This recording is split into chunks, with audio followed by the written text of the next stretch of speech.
On June 8th of 2002, I was with my family. We were visiting my grandma in Virginia, and a couple of my little brothers and I were playing in her pool. And the brother right under me and I convinced the next youngest brother to jump off the diving board. And we were like, come on, man, like you can do it. You got this, you know? And so he went and he jumped off and he kind of started floundering around. He was like, guys, I can't make it. I can't make it. And so I went out to help him. And it was one of these slanted pools.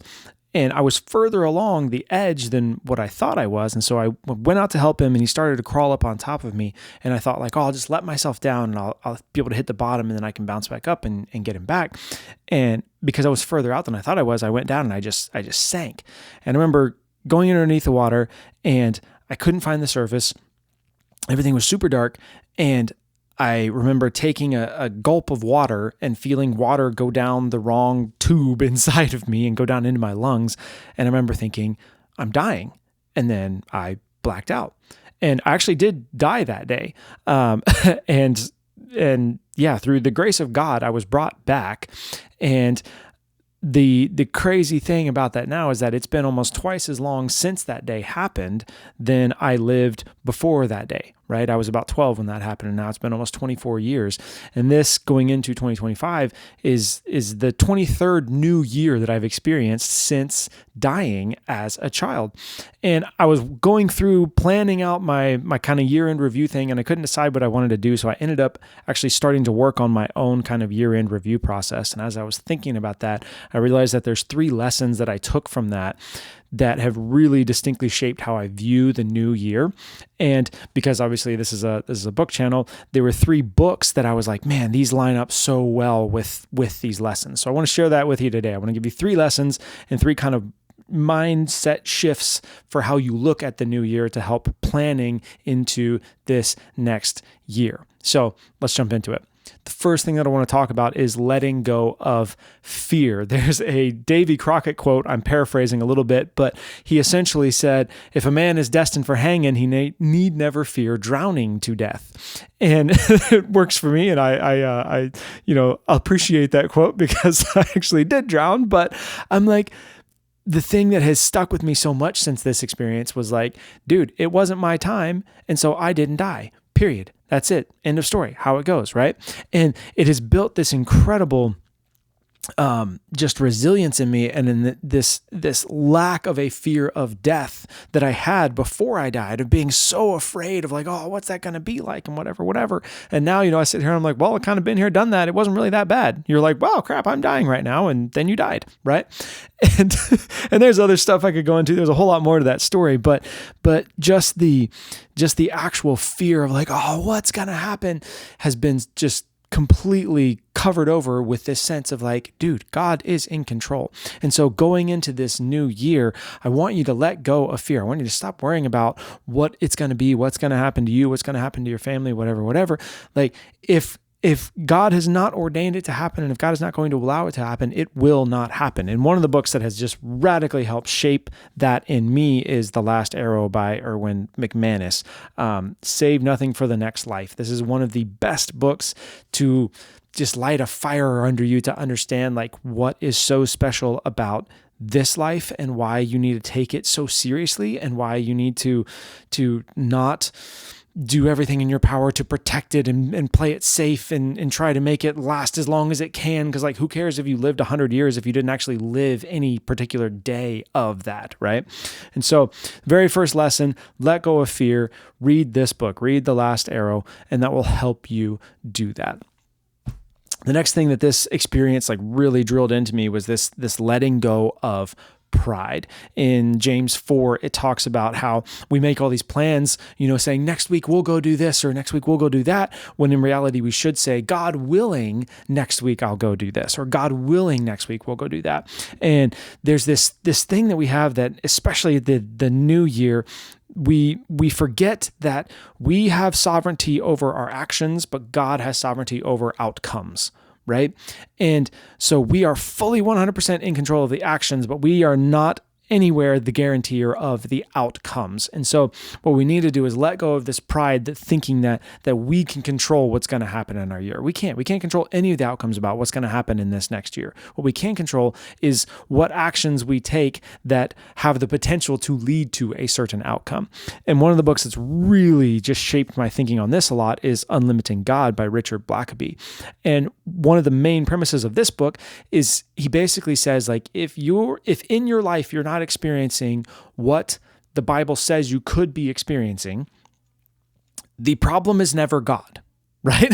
Like if there's you in the equation and there's God in the equation, if something is not matching up, the lack and the didn't get it right and the person who's causing the problem is definitely not the infinite perfect God. It's you.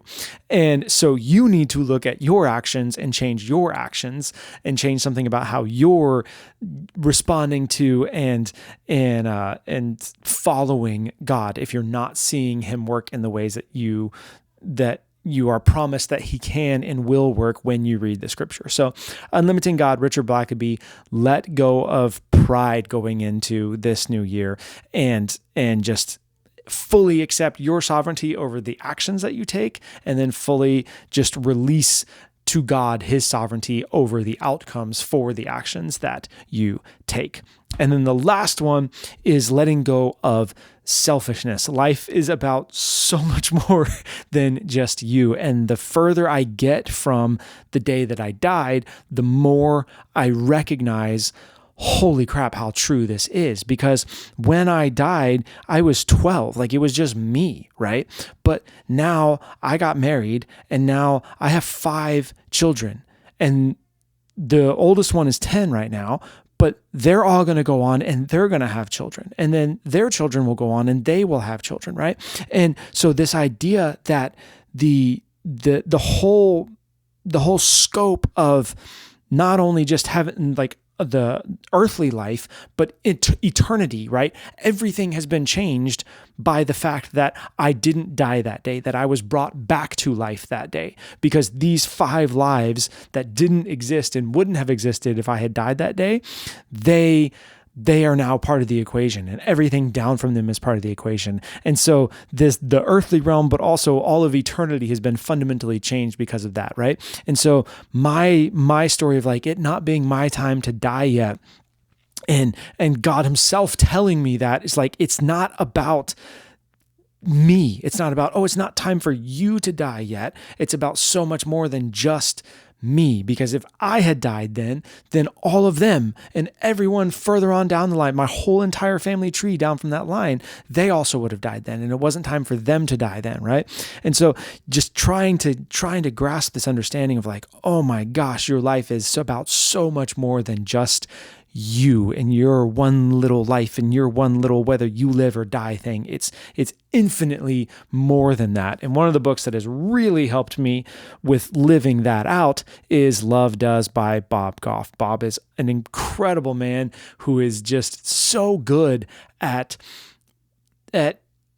intentionally acting in a way that reminds him that life is not just about him, and reminds everybody else that life is not just about them, that life is about so much more than just us, than just our story, than just our struggles, right? It's about everyone that we interact with and everyone down the line and all the people that we have the opportunity to be in this world right now with. And so Love Does, I would hugely recommend this book, helping you let it go of selfishness going into this 2025. So I hope that is encouraging to you. It's kind of different video than what I would normally do on here, but I really felt just like I needed to put these out and talk about it. I have been putting together, like I say, my end of the year review process, and I think that I'm probably going to be linking that in the description, just the document that I'm working on right now. So if you are interested in kind of how I'm thinking about this, the questions that I go through to help wrap up the year, I brought everything into